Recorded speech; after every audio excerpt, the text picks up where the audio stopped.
Revelations.Unveiled.Detroit.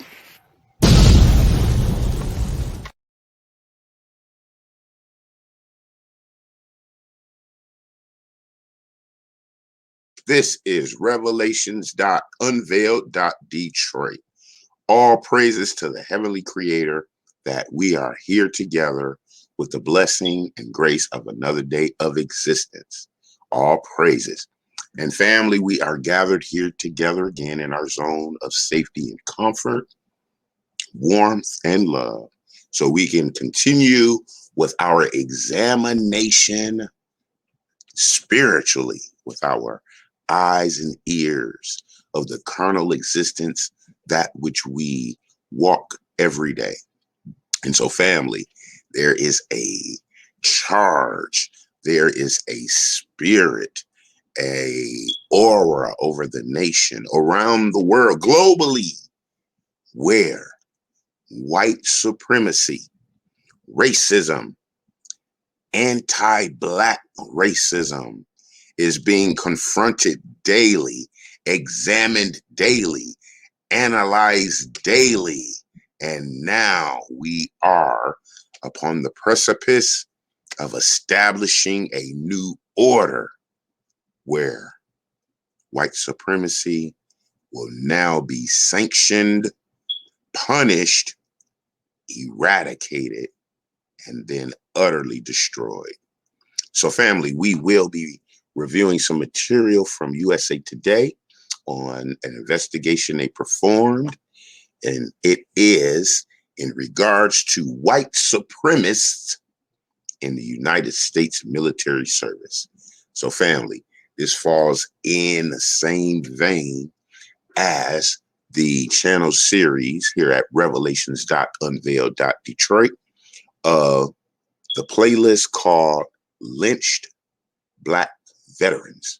So, family, definitely get over to that playlist on the channel and review that. I think we're up to part 11, and we will resume so we can get a true understanding of how we as the family are treated in this country, our commitment to this country, our performance to and in this country, our dedication to this country, the promises made from this country to us, and the actual delivery of those promises.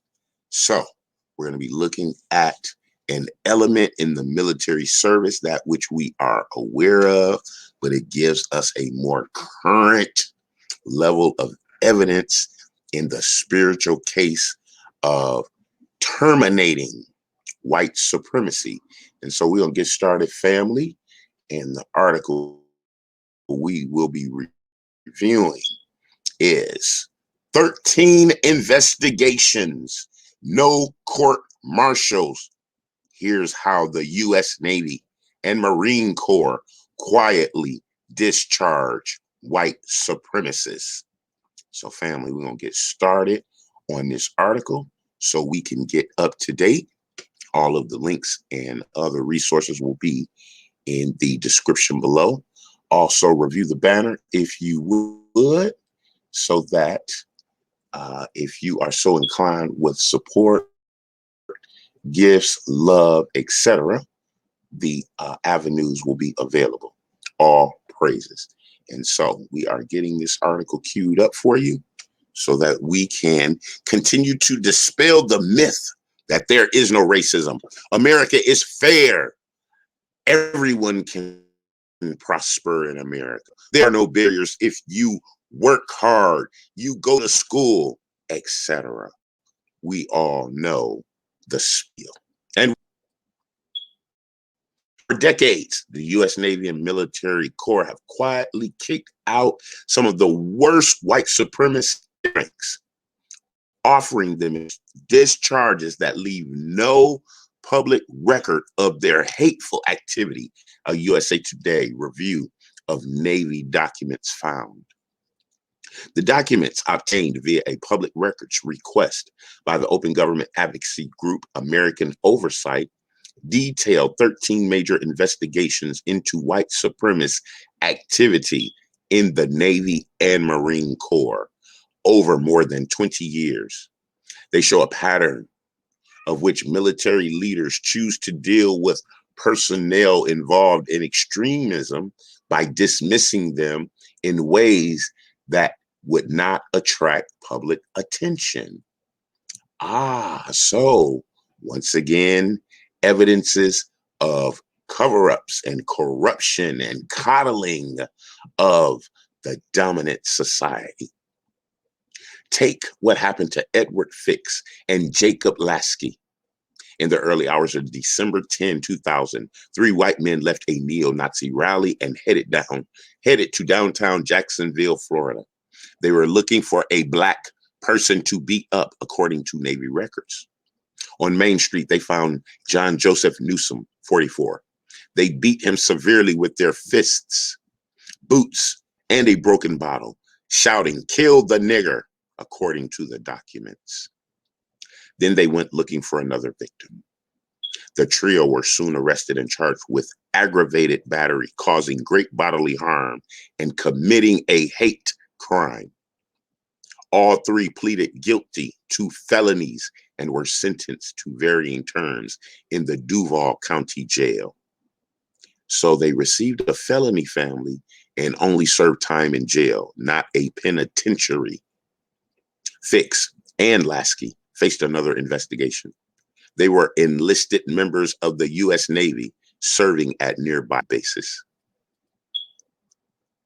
The two sailors never faced military charges, which probably would have resulted in them being dishonorably discharged if they had been found guilty. Instead, the Navy dismissed them via administrative discharges. Their only punishment from the Navy for almost beating a man to death in a racially motivated hate crime was to lose their jobs, documents show. Fix and Lasky entered civilian life with barely a blot on their military record. Fix fared even better because he had cooperated with civilian prosecutors. The felony conviction never went on his record. The Navy records describe investigations into allegations of white supremacist assault, theft, verbal abuse, threats, and gang crimes from 1997 to 2000. And remember, family, we're under this so-called propaganda of Asian violence, where for the most part, the confrontations are verbal. One investigation involved members of a white supremacist gang called the RRR, an apparent nod to the Ku Klux Klan, who branded themselves with lighters and got in fights with non-white Marines. In another case, a female sailor started one of the earliest online white supremacist message boards. She bragged about her top security and top secret security clearance while writing screeds about Hitler, Jews, and Black people. Not one of the 13 investigations resulted in a military trial known as a court-martial, according to the documents. That's the only way a member of the military can receive what's called a punitive discharge, such as a dishonorable or a bad conduct discharge. Some of the personnel received small fines or pay cuts. Most of the troops who were let go received a general discharge under honorable conditions, the most mild administrative discharge. Besides the 13 cases, records for 10 were not released because they were being reviewed, said a spokesman for Navy Criminal Investigative Service, which investigates felony-level criminal activity. Most of the cases in the document were never written about in the media. The names of the Navy personnel are redacted, along with other identifying details. USA Today identified a few through other sources, but most remain anonymous. What most of the accused white supremacists went on to do after leaving the Navy is unknown. Lasky became one of America's most violent and notorious neo-Nazis. At the time of the beating, he sported a chest tattoo of a swastika, according to the civilian prosecutor who handled his case. Less than 2 years after the Navy let him go, Lasky was involved in an attack on a synagogue full of worshipers. So he's dangerous to Black people and people of the faith of Judaism. He was convicted of throwing bricks etched with swastikas through windows of the temple, throwing bricks at houses of worship, family. After spending more than a decade in prison, he was released in 2018, then charged with assaulting and stabbing another neo-Nazi. So not only are they dangerous to us, people of alternate religions, they're even dangerous to themselves, family. He was released in 2020, sporting a mask of facial tattoos, including the words "white power" inked across his jawbone. Lasky could not be reached for a comment. Fix, whose last known address was Rochester, New York, didn't respond to calls. Navy officials said documents viewed by USA Today represent only the most severe instances of white supremacy investigated in the ranks. Most incidents are dealt with internally rather than being formally investigated, according to military law experts and service members. That means there's no paper trail. And that also means there's much more evidence of a behavior that they cover up. The military doesn't track how many people are removed for extremist activity, but there are signs that incidents of white supremacy are rising among troops, reflecting a surge in hate crimes among the general population. More than a third of active duty military personnel reported seeing white supremacist or ideologically driven racism while on duty, according to a survey in 2019 by the Military Times. So the branches of service know about this behavior, family. The number is higher for non-white military members of in the military. The 36% of respondents who reported seeing white supremacist or racist ideology on display was up from 22% in 2018. So they're getting bolder, they're growing, they're getting more visible and verbal and violent, family. As a country, we haven't decided that white supremacy is something that we really want to acknowledge, let alone address in a major way, said Sarah Vinson, a forensic psychiatrist and associate professor of psychiatry and behavioral sciences at Morehouse School of Medicine. If the military truly wants to ferret out white supremacy, she said, transparency and consequences are critical. If you allow these things to go unchecked, they don't magically get better and go away. They escalate. Navy officials said the service has always taken accusations of white supremacy seriously. The Navy does not tolerate extremist or supremacist behavior, Lieutenant Andrew DeGarmo, a Navy spokesman, wrote in a statement. Come on, bro.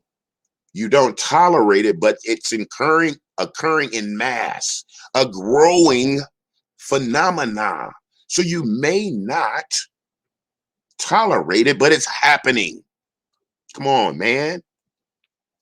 Participation in supremacist or extremist activities is directly contrary to professionalism standards all sailors are expected to follow, and the Navy will investigate and hold sailors accountable for such actions. They have not done so up until this point. And brothers and sisters, all of you who've been in the military and those who may had a discharge other than this, what did you do if you received a bad conduct or dishonorable discharge? Did you beat up somebody? Were you involved in a felony or a hate crime? Come on, family. Let's assess the standard. The Navy, you said that. The documents detail instances of sailors spreading white supremacist propaganda, including one who handed out flyers for the Ku Klux Klan in a small California town where he was stationed. That sailor received a general discharge under honorable conditions, which is slightly which is slightly less well regarded than an honorable discharge. In some cases, experts said administrative discharges may have been the appropriate punishment despite the seriousness of the allegations. In some of the cases, experts said administrative discharges may have been the appropriate punishment despite the seriousness of the allegations. Okay. Elizabeth Gallagher, a sailor stationed in Hawaii, launched one of the first white supremacist internet message boards, according to the records. She received an administrative discharge under other than honorable conditions. USA Today couldn't reach Gallagher, who was stationed in Hawaii, until her discharge in February 2003. Experts said an administrative discharge was the fastest way to deal with her because she didn't commit a crime. Other cases are less clear. The documents state that 6 members of the RRR gang are allegedly involved in multiple physical and verbal confrontations with Black Marines. Navy investigators concluded that the Marines didn't violate the Uniform Code of Military Justice, the military's criminal statute. So, physical and verbal confrontations with the same members of the service you're in, the people you're supposed to be fighting with, your team members, your platoon mates, your squad members, you're fighting against them, and that doesn't violate the Uniform Code of Military Justice. Come on, family. Outside the military, racially motivated fights can be prosecuted as hate crimes in most states. Military prosecutions didn't have that option because no specific section of the military criminal code refers to extremism or white supremacist activity. All 6 Marines were allowed to leave the service with general discharges under honorable conditions. But were the Black Marines allowed to do so, or are they still there? That indicates how little the military cares about these issues, said Heidi Beerich, Chief Strategy Officer of the Global Project Against Hate and Extremism. You can do the most heinous things in terms of racism, bigotry, extremist groups, and there is no cost to you whatsoever. Now you've been trained by the military and you're unleashed on the civilian population, Beirich said. From the documents, it's clear that Lasky, one of the sailors convicted of beating a Black man in Jacksonville, Florida, received an administrative discharge under other than honorable conditions. Fix, his co-defendant, left the Navy a few months later, but the type of discharge he received remains a secret. Due to personal privacy concerns, we cannot release the categorization discharge from service for an individual, DeGarmo, the Navy spokesman, said or wrote. They sure have a lot of filters of protection. Even if Fix received an other than honorable discharge like Lasky, that punishment is nowhere near as severe as a felony conviction, said Jeffrey Korn, a law professor and former military prosecutor who served in the Army for 21 years. I've been a chief prosecutor for a big Army base. And if I had a soldier who, with that motive, went out and participated in a beating of anybody, I would have recommended that the commander refer the case to trial by court-martial, Korn said. That would result in a criminal conviction, a felony record, probably some jail time, and most likely a bad conduct discharge. And other than honorable discharge isn't a clean slate. Most employers ask applicants whether they served in the military, and if so, what type of discharge they received, said Philip Cave, president of National Institute of Military Justice. Veterans with anything less than an honorable discharge will be flagged for review, he said. And other than honorable discharge means the individual must petition the military to receive veteran benefits. So they would still be eligible for benefits, family, even though they're criminals and in hate groups and white supremacist racist bigots. It does carry a stigma, Cave said. However, I know of 2 people who left the military with other than honorable discharges who have become lawyers, which means they got through a very stringent bar background check. And brothers and sisters, You have it hard enough having a straight military record, getting a job, and these people can have criminal instances and they just go clean through. The investigation shared with USA Today represents just a sliver of the white supremacist activity in the Navy and Marine Corps, according to experts and current and former Navy personnel. It only represents a sliver, family. The majority of incidents involving a race-related hate or physical and verbal abuse are dealt with quickly and quietly by unit commanders, said Cade, who have practiced military law for decades. And family, most of those unit commanders are probably Caucasian. There are many numbers of these incidents, he said. Jason Smedley, who has served in the Marines for 20 years in active duty and as a reservist, was involved in one of them. Smedley was attacked by two white Marines in infantry school in 2001. One of the men held Smedley while the other punched him repeatedly. It knocked most of my teeth to the roof of my mouth, Smedley said. He said the assault was racially motivated, but it was never investigated as such. It was just treated like any other fight, Smedley said. As I'm standing there bloody, the instructor came over and made us shake hands in front of the entire platoon, which was so humiliating, shaking hands with the guy who just beat me up. Smedley loves the Marines. Oh, Lord. Family, we so Jim Crow and Willie lynched and what is that? Syndrome. You know the syndrome I'm speaking of. We'll get it. Smedley loved the Marines. He said boot camp was the first place he truly felt equal as a human being. Oh my God. But he acknowledged that racist and bias-driven incidents haven't gotten the attention they deserve. Stockholm Syndrome, family. We so Stockholm Syndrome. What I wrote to my commander is that you are basically allowing another unit, another commander to deal with this person, Smedley said. By him not holding that Marine accountable, he was going on to be someone else's problem. Thanks to the internet, journalists and anti-fascist activists quickly learned about racists in the ranks, whose names are splashed across the web. That forces military leaders to acknowledge and, in rare cases, court-martial the perpetrators. The past few years, I've seen a rash of white supremacy incidents in the military, particularly the Marine Corps, which has discharged at least 5 Marines for extremist ties since 2017. Recent cases of racist activity, such as that of Lance Corporal Mason Meade, a Marine who tweeted offensive photos, including one of explosives laid out in the shape of a swastika, have quickly garnered public attention.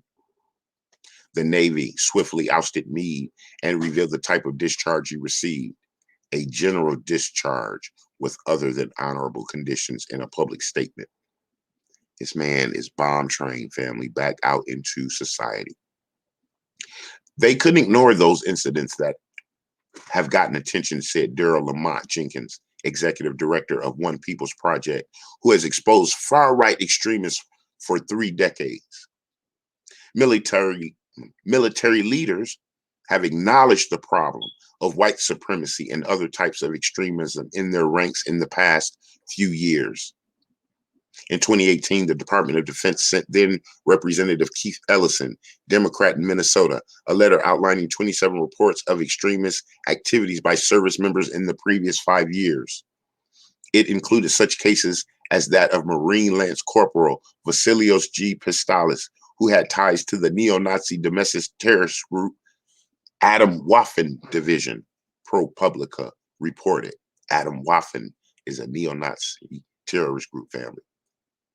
Other recent high-profile incidents of white supremacy in the Marines and Navy include Marine Sergeant Michael Chesney and Staff Sergeant Joseph Manning, who were arrested in 2017 for trespassing after unfurling a banner with the slogan UWNRU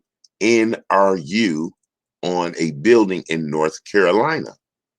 That stands for "You Will Not Replace Us," the slogan chanted at the white nationalist rally in Charlottesville, Virginia that year. Manning received a administrative discharge. The Navy didn't release the type of discharge Chesney received.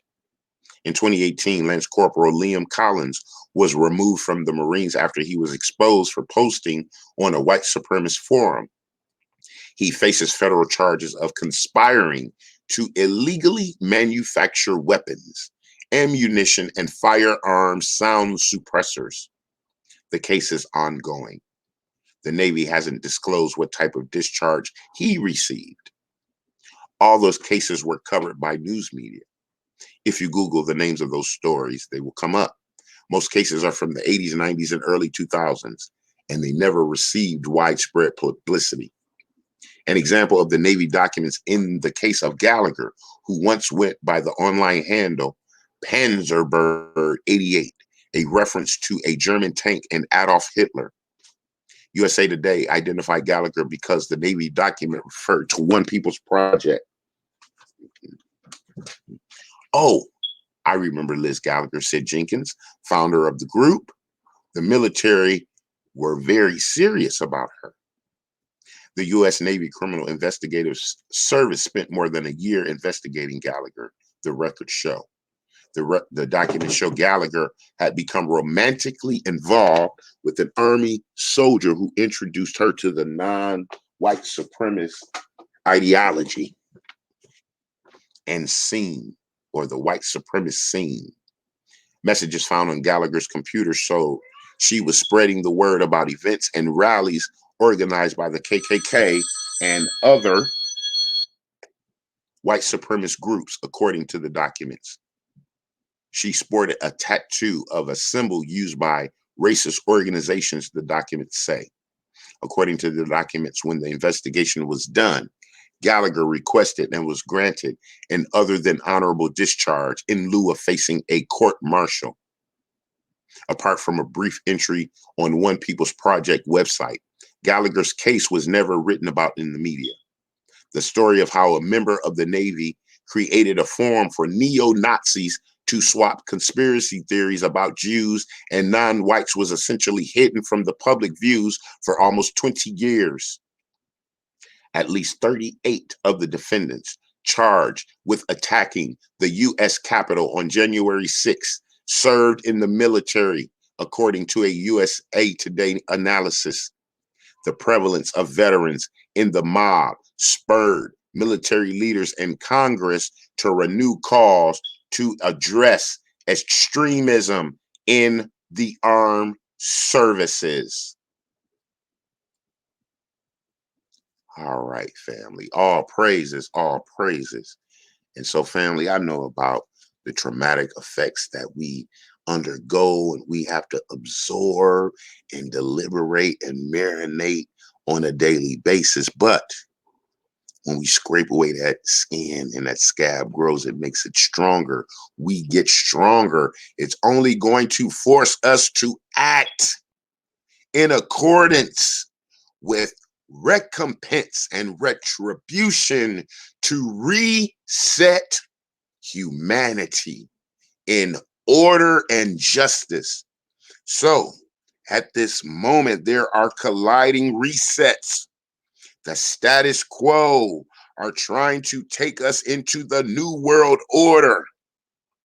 The social justice warriors headed by the new black media and the black grassroots army are also creating a great reset. So as these two beasts collide, family, let us get ready for a new beginning. So as we take another example of the dragon that is against us, hurling those hell fires for our destruction as the family, we will continue to fight, persevere, and endure, for we shall overcome. Justice and truth will prevail. Thank you for joining, family. We will reconverge, reiterate, and deliberate on more spiritual examinations of our carnal existence. And so, until we are together again, I love you. I love you. I love you. Thank you for the review of White Supremists in the U.S. military services. Until we're together again, enjoy this wonderful, easy listening therapy music.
Revelations.Unveiled.Detroit.